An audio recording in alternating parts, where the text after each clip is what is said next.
वर्ष का 31वां सामान्य सप्ताह बुधवार।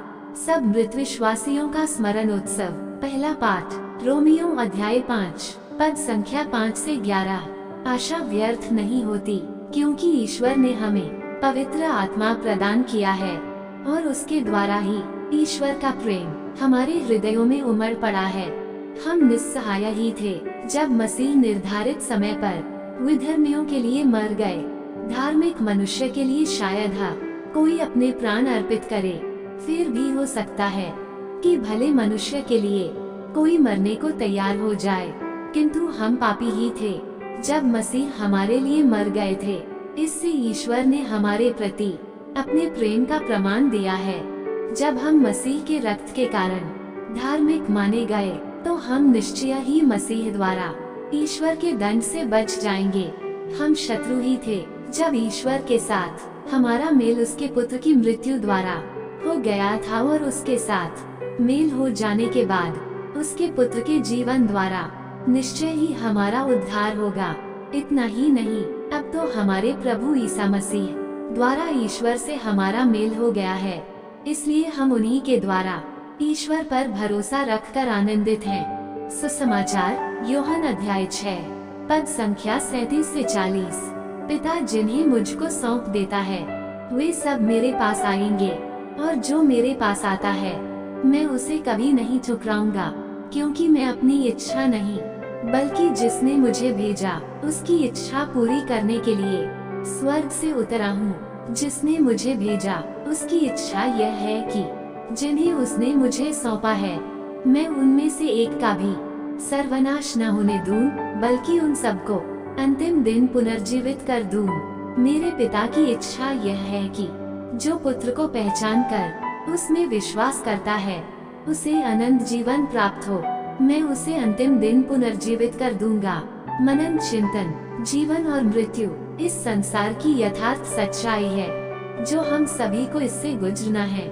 जो इस संसार में आता है, उसे इस संसार से जाना भी पड़ता है। कोरोना की महामारी में पूरा संसार एक भयावह स्थिति से गुजर रहा है, जहाँ पर बहुतों ने इस महामारी के कारण अपनी जान गंवाई। इस महामारी ने मृत्यु को और भी ज्वलंत तरीके से हमारे बीच में रखा।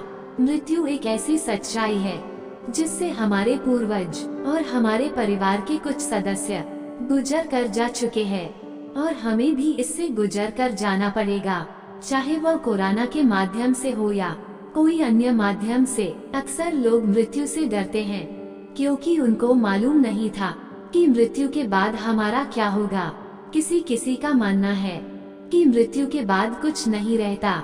मृत्यु के बाद का जीवन के रहस्य को प्रभु यीशु ने पुनर्जीवित होकर खोल दिया। इतना ही नहीं, प्रभु यीशु ने अपने वचनों द्वारा हम सबको आने वाले जीवन और स्वर्ग राज्य के विषय में विभिन्न विभिन्न दृष्टांतों के जरिए समझाया एवं बताया कि वही हमारा अंतिम लक्ष्य या अंतिम स्थान है, जहाँ हमें पहुँचने का भरपूर प्रयास करना चाहिए। मृत्यु हमें ज्ञात दिलाती है कि हम केवल शरीर के ही नहीं बने हैं, परंतु हम शरीर और आत्मा से बने हैं। मत्ती 10:28 बताता है कि उनसे नहीं डरो जो शरीर को मार डालते हैं, किंतु आत्मा को नहीं मार सकते, बल्कि उससे डरो जो शरीर और आत्मा का नरक में सर्वनाश कर सकता है। हमें अपने शरीर और आत्मा दोनों को नरक में डाले जाने से बचाना है। कल हम सब ने सभी संतों का पर्व मनाया, जो इस संसार से विदा होकर स्वर्ग में ईश्वर की संगति में है और ईश्वर की महिमा एवं आराधना कर रहे हैं। आज कैथोलिक कलीसिया सभी मृत विश्वासियों का दिवस को मनाती हैं, जो इस संसार से विदा तो ले लिए हैं, परंतु वे स्वर्ग राज्य में न पहुंचकर अधोलोक में संघर्ष कर रहे हैं। आज के दिन हम उन सभी को याद करते हैं जो हमसे पहले इस संसार से विदा हो गए हैं और अधोलोक में हैं। हम उन सभी के लिए प्रार्थना करने की जरूरत है, जिससे कि उनके सारे पाप और गुनाह क्षमा हो जाए और वे अनंत जीवन में यीशु के साथ स्वर्ग राज्य में जीवन बिता सकें। यह दिन हमारे सभी मृत परिवारजनों, रिश्तेदारों, शुभचिंतकों और दोस्तों को याद करते हुए उनके लिए प्रार्थना करने का दिन है।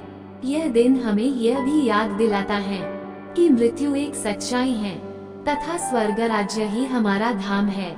हमें इस संसार में ऐसे जीवन जीना है जैसे हम स्वर्ग राज्य के प्रजा है। जो इस प्रकार का जीवन बिताता है उसे मृत्यु से कोई डर नहीं, जैसे कि संत पौलुस कहते हैं, मेरे लिए तो जीवन है मसीह और मृत्यु है उनकी पूर्ण प्राप्ति।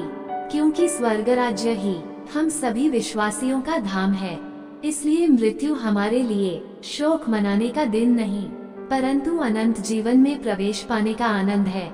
आइए आज के दिन हम सभी मृत विश्वासी भाई बहनों के लिए प्रार्थना करें जिन्हें हम जानते हैं, साथ ही साथ उनके लिए भी जिन्हें हम नहीं जानते और जिनके लिए प्रार्थना करने के लिए कोई नहीं है। प्रभु ईश्वर उनके सारे गुनाहों को क्षमा कर अनंत राज्य में प्रवेश पाने में मदद करें। आमीन।